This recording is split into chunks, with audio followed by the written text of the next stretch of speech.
వెలిగమ్మ, చిన్న చిన్న మాటలతో చిలిపిగా నవ్వమ్మ.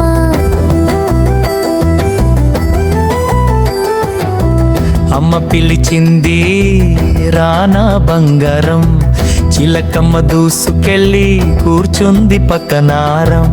ఒక చిన్న పండు తెచ్చి అమ్మ చేతిలో పెట్టింది, అమ్మ ముద్దాడితే చిలకమ్మ గిలిగింత పడింది. రెక్కలు ఆడిస్తూ గదిలో చక్కరలు కొట్టింది, అమ్మ చెప్పిన పనిని చిలకమ్మ వెంటనే చేసింది.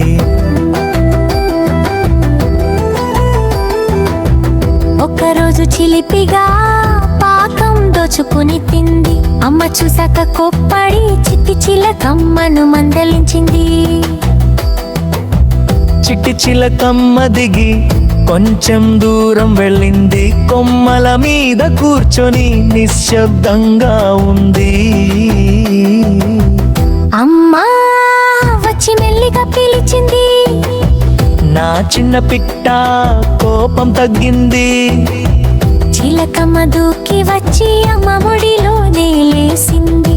ఇద్దరు నవ్వుతుండగా ఇంటి మొత్తం వెలిగింది.